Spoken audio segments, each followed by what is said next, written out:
Pan rydych yn dysgu Almaeneg at lefel AS, rydych yn adeiladu ar beth ydych chi'n gwybod yn barod, mond eich bod yn medru mynegu eich hunain yn llawer mwy effeithiol ac yn cael gwell gafel a gramadeg ac ystod mwy eang o eiriau.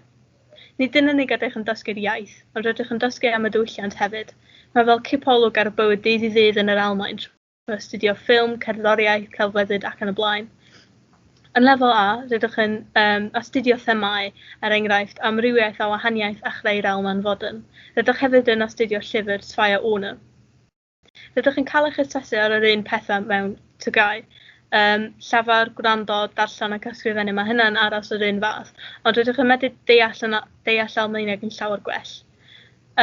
Efallai mae'r gwahaniaeth rhwng papur a tygau ac lefel A yn edrych yn lot, ond pan rydych yn gwneud o, da chi ddim yn sylwi ar gymaint rydych chi'n medru deall dros yr amser yna. Mae'r dosbarthiadau yn llawer llai, felly rydych yn canolbwyntio ar y pwnc yn well, ac mae'r athrawon yn medru helpu chi mwy. Dio ddim mor anhyblyg am ein dosbarthiadau tygau.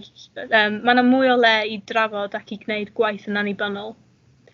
Rydych yn dysgu mewn ffyrdd amrywiol, dim yn ysgrifennu traethodau trwy'r amser neu gwneud hen bapura, ond rydych yn chwarae gemau hefyd fel Kahoot i dysgu iaith. Mae yna cyfleoedd unigryw cwrs, enghraifft mae yna gweithdai prifysgol, mae asistent o asistentyn o'r ysgol prifysgol yn dod i fewn mwyn i chi datblygu eich sgiliau llafar, a maen nhw'n siarad Almaeneg unai ar lefel prifysgol neu ar lefel rhywun sy'n byw yn yr Almaen, felly mae'n rili cyfle da iawn. Mae lefel A yn defnyddio iawn yn Almaeneg. Mae'n agor drysau i chi i astudio ar draws y byd ac yn dangos eich bod yn medru addasu eich hunain i ddysgu iaith gwahanol. Hyd yn oed os ydych chi ddim eisiau astudio yn y prifysgol, mae'n gallu dod yn handi os ydych chi eisiau teithio trwy Ewrop neu mynd i wledydd gwahanol.